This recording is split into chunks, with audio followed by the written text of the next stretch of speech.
बिस्मिल्लाहिर्रहमानिर्रहीम। अस्सलाम वालेकुम। उम्मीद करता हूँ आप लोग खैरियत से होंगे। आज हम सीखेंगे कि किसी भी रिंग के अंदर एडेम्पोटेंट एलिमेंट की तादाद को कैसे फाइंड किया जा सकता है, या हम कैसे मालूम कर सकते हैं कि इस रिंग के अंदर एडेम्पोटेंट एलिमेंट कितने हैं। तो सबसे पहले हम एडेम्पोटेंट एलिमेंट को डिफाइन करवाते हैं कि एडेम्पोटेंट एलिमेंट क्या होता है। An element X of a ring R is called an idempotent element of R if X square is equal to X। यानी किसी भी रिंग R का जो एलिमेंट X है वो idempotent कहलाएगा अगर X square is equal to X आ जाए। उस एलिमेंट का स्क्वायर लें और उसी एलिमेंट के इक्वल आ जाए तो वो एलिमेंट क्या कहलाएगा, उस रिंग का idempotent एलिमेंट कहलाएगा। यानी कोई भी एलिमेंट अगर आप उस रिंग के अंदर से उठाते हैं, उसका स्क्वायर करते हैं और वो अपने आप के इक्वल आ जाता है, इटसेल्फ के इक्वल आ जाता है, तो वो क्या कहलाएगा, अडेम्पोटेंट एलिमेंट कहलाएगा। तो इस कंसेप्ट को हम एग्जांपल्स की हेल्प से क्लियर करते हैं। लेट्स से हमारे पास ये एक एग्जांपल है, find idempotent element of Z10। Idempotent element of Z10 find करें। तो अब हम जानते हैं कि Z10 क्या होता है हमारे पास। Z10 को अगर मैं यहाँ पे लिखूँ 0 1 2 3 4 5 6 7 8 9, Z10 के अंदर ये वाले एलिमेंट्स होते हैं 0 1 2 3 4 5 6 7 8 9, और ये अंडर मोडुलो 10 होता है। आपको पता है कि Zn जो है ये अंडर मोडुलो, ठीक है, ये n होता है, तो ये Z10 है तो ये अंडर मोडुलो 10 है।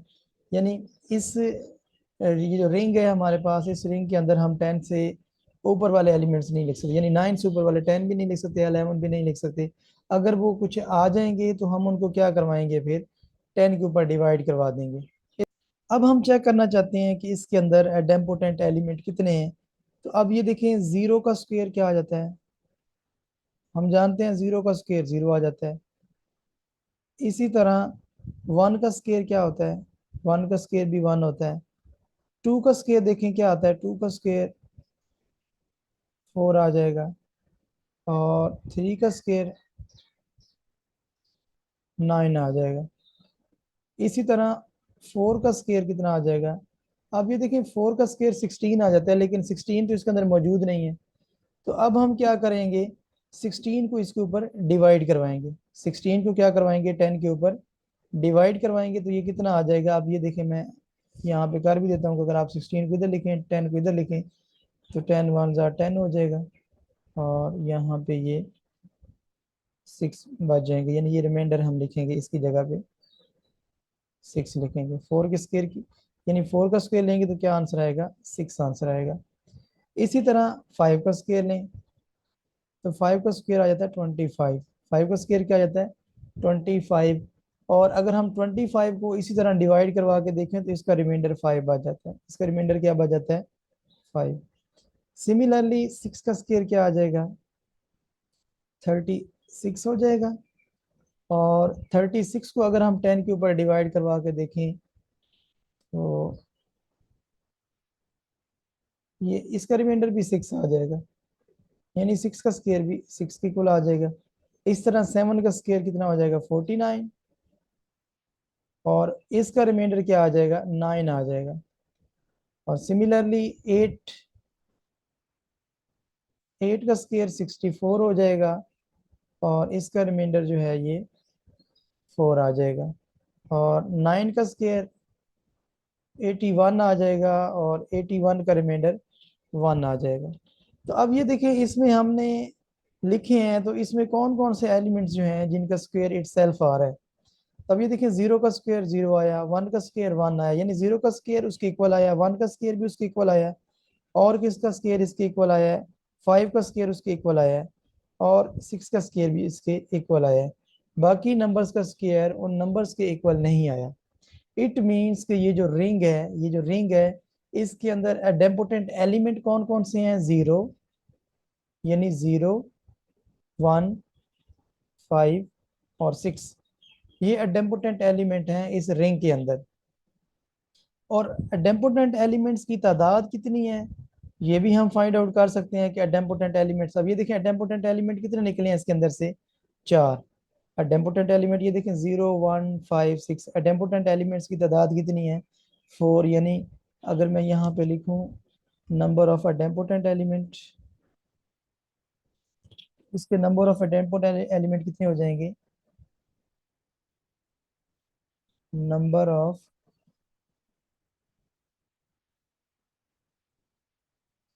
अडेम्पोटेंट एलिमेंट इन Z10, Z10 के अंदर जो अडेम्पोटेंट एलिमेंट है वो फोर हैं, और वो कौन कौन से हैं हमने देखा, जीरो है, वन है, फाइव है और सिक्स है। अच्छा, अब मसला ये है कि ये तो थोड़े से थे, हमने ये Z10 था, हमने इसके number of idempotent element find कर लिए हैं। लेकिन अगर आपके पास आ जाए Z76 आ जाए, तो क्या उसमें हम अब इसके सारे एलिमेंट लिखेंगे, यानी अगर हम इसके एलिमेंट लिखें तो Z76 के क्या एलिमेंट आ जाएंगे, जीरो आ जाएगा, वन आ जाएगा, two, three and so on, ये 75 तक चले जाएंगे। तो अब हम इनका one by one square check करना काफ़ी मुश्किल काम है। तो फिर इसके लिए हम एक फार्मूला पढ़ते हैं, इसके लिए हम एक क्या पढ़ते हैं, फार्मूला पढ़ते हैं, जिसकी हेल्प से हम फाइंड आउट कर सकते हैं कि अगर हमें रिंग दिया हुआ है और उसके वो हमसे एडेम्पोटेंट एलिमेंट पूछता है, तो हम उस फार्मूले की हेल्प से उस रिंग के एडेम्पोटेंट एलिमेंट फाइंड कर सकते हैं। तो ये देखें, ये हमारे पास एक फार्मूला है आइडेम्पोटेंट एलिमेंट फाइंड करने का। To calculate number of idempotent element in Zn is 2⁻d, यानी ये Zn के अंदर number of idempotent element find करने का फार्मूला है। ये बात ध्यान में रखें कि ये Zn के लिए ये वैलिड है। आप Zn के अंदर number of idempotent element find करें जब, तो आप ये फार्मूला यूज कर सकते हैं।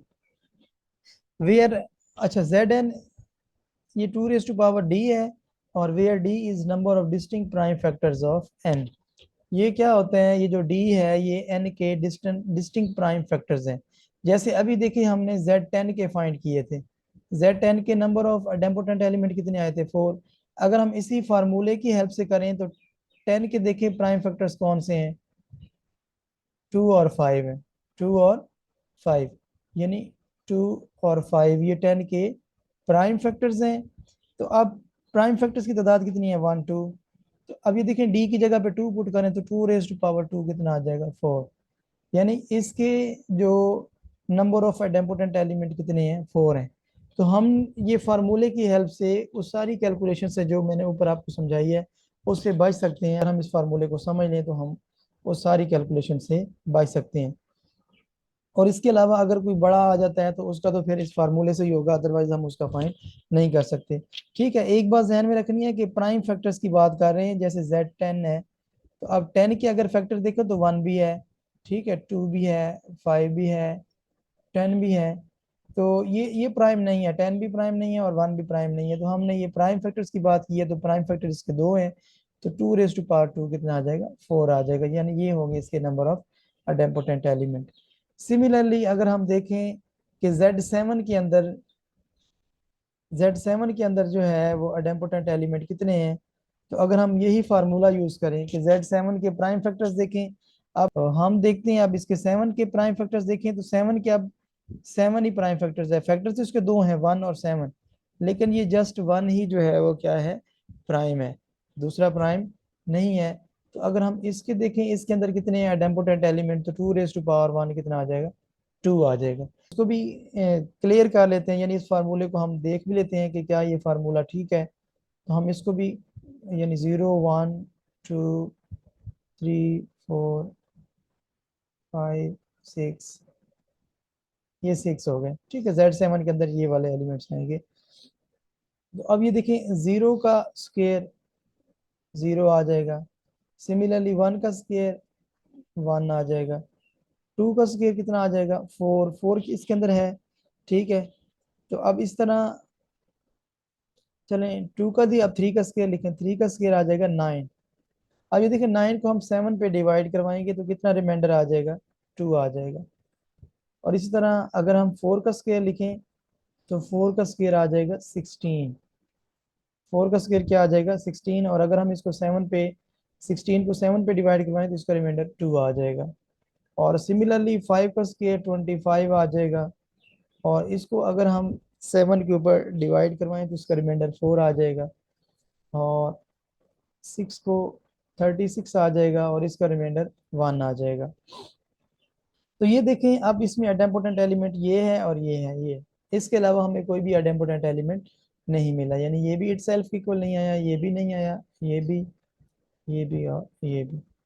तो इट मीन्स इसके अंदर नंबर ऑफ अडेम्पोटेंट एलिमेंट कितने हैं, 2 हैं। तो अब ये देखें, इस फार्मूले की हेल्प से हमने पहले ही फाइंड कर लिया था कि इसके नंबर ऑफ अडेम्पोटेंट एलिमेंट 2 ही हैं। Z18 है, तो Z18 के नंबर ऑफ एडेम्पोटेंट एलिमेंट हम कैसे फाइंड करेंगे, Z18 के। तो अब ये देखें, 18 के आप प्राइम फैक्टर फाइंड कर लें, 2 9s are 18 और 3 3s are 9, 3 1। ठीक है, तो ये 18 के प्राइम फैक्टर्स क्या हैं, 2 3 और 3।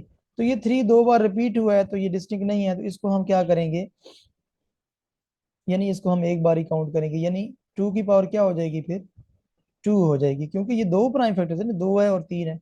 तो रिपीट वाले को आपने दो बार नहीं लेना, एक बार लेना है। रिपीट वाला जितना मर्जी रिपीट हो रहा उसको वंस टाइम जो है ना वो आपने काउंट करना है। तो अब ये देखें, इसके अंदर भी एडेम्पोटेंट एलिमेंट Z18 के अंदर एडेम्पोटेंट एलिमेंट कितने हैं, 4 हैं। अगर आप इसको चेक करना चाहते हैं तो आप इसको चेक भी कर सकते हैं। नेक्स्ट हम देखते हैं, नेक्स्ट हमारे पास,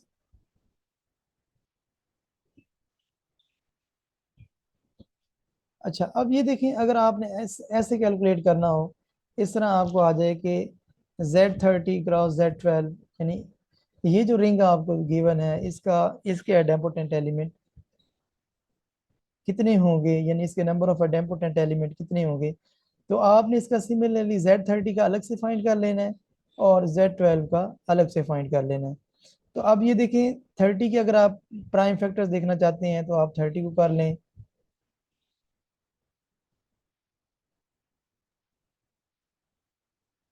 यानी 30 के जो प्राइम फैक्टर्स हैं वो कितने हैं, ये है 2 3 और 5, यानी Z30 के अंदर नंबर ऑफ आइडेम्पोटेंट एलिमेंट अगर मैं लिखूं तो ये 2 raised to power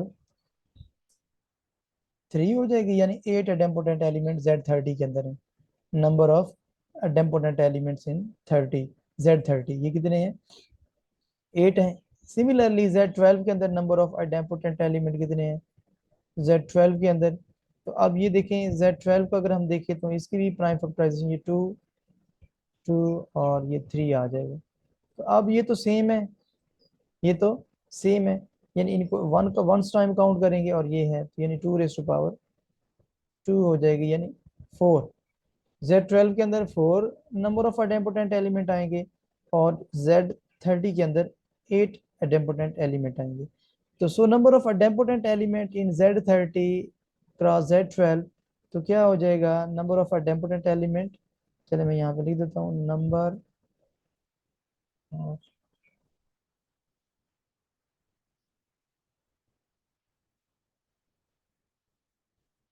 element in Z30 cross Z12, तो ये क्या हो जाएगा, ये कितना है, 8 है, यानी 8 मल्टीप्लाई बाय 4, तो ये इसके अंदर कितने आ जाएंगे, 32 एलिमेंट्स आ जाएंगे।